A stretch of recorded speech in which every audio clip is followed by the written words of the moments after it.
Tacir Şahmalıoğlu oğluna toy etdi.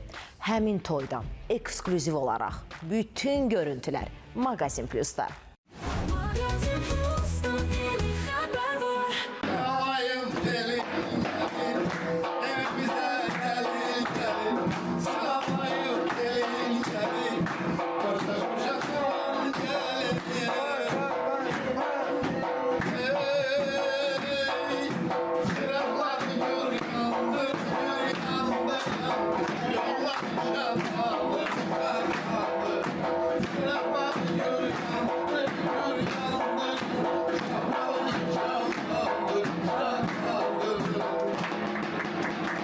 Magazin Plus verilişinin tamaşaçılarını da salamlayıram.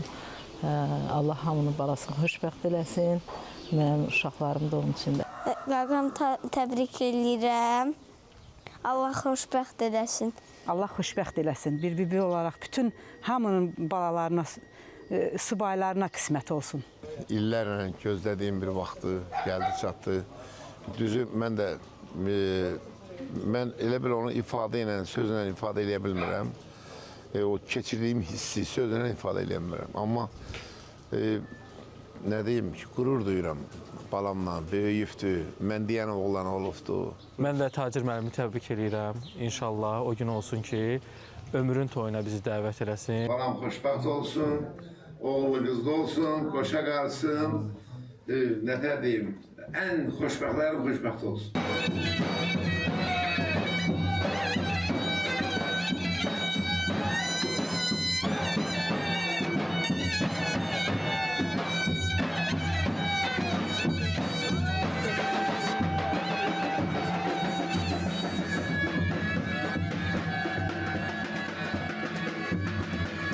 Qardaşım oğluna uzun ömür, can sağlığı arzu edirəm.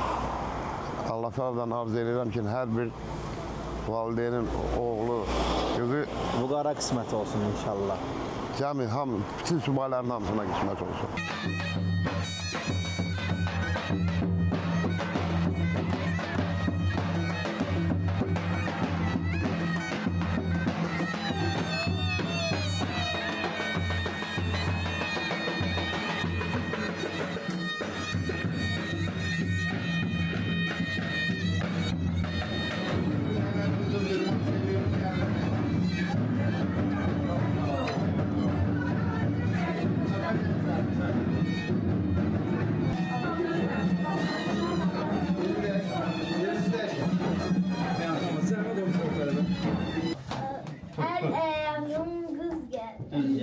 Düz gəlin. 7 oğul istərəm, bir dənə qız gəlin. Allah xeyir versin bu qohumluğumuza. Balalarım da onsuz da indi belə balam yeməyin balasıdır. Ben aldım onu sizden. İndi yeməyin balamdır. İki balamın ikisi de xoşbəxt olsun. Oğlu qızı olsunlar, qoşa qarısınlar. Birbirinizi sevin. Bir ərdəmədən dalaşın ev yoxdur. Yəni mən barışdırıyorum. Tacir müəllimi, Kəmali xanımı ürəkdən təbrik edirəm. Bugün onların evlatları Şahmalının toyudur. Şahmalı da həyat yoldaşı ilə bərabər bir ömür boyu xoşbəxt olsun. Hər zaman evinizə, bax belə gözəl günlərə gələk inşallah. Bəli, bu məsuliyyətli günü də mənə həvalə ediblər. Sevərəkdən bu günləri, bu gözəl toyumuzu idarə edəcəm. Mən də Tacir müəllimi təbrik edirəm. Azərbaycanımızın böyük sənətkarı, oğlu Şahmalının toy münasibəti ilə ürəkdən təbrik edirəm. Allah xoşbəxt eləsin, yarayanlardan olsun inşallah. Tezliklə inşallah evlərindən bir körpə səsi Tacir müəllimi nəvə qismət olsun.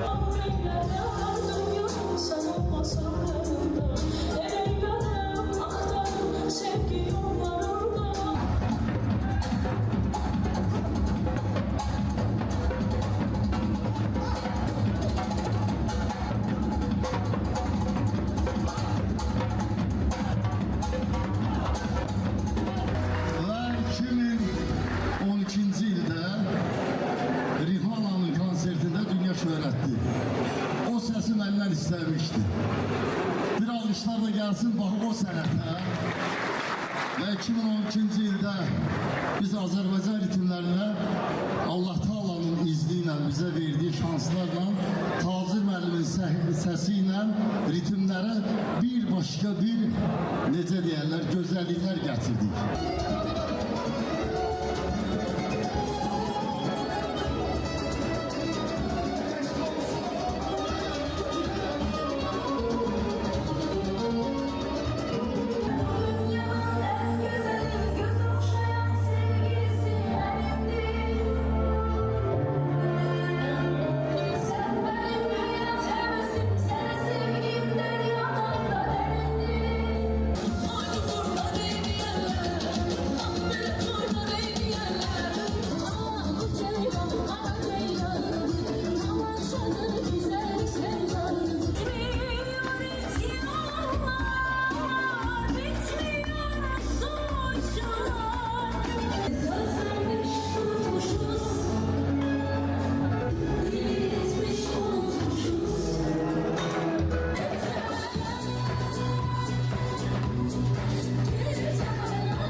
Sənin səsindən o qədər hiddətlənmişəm ki, o qədər qəhərlənmişəm, sənin kasetini götürüb maşından atmışam ki, də qulaq verəcəm sana. Sözün əsl mənasında, çünki sən sənətkarsan. İndi çox çığıranlar var, çox bağıranlar var. Bu dəqiqə mod düşüb, hamı bağırıb, hamı çığırıb. Amma sən zili də, bəmi də, ortanı da o qədər gözəl oxuyursan ki, adamın ürəyinə yaxşı bir yayılıb, öpürəm səni.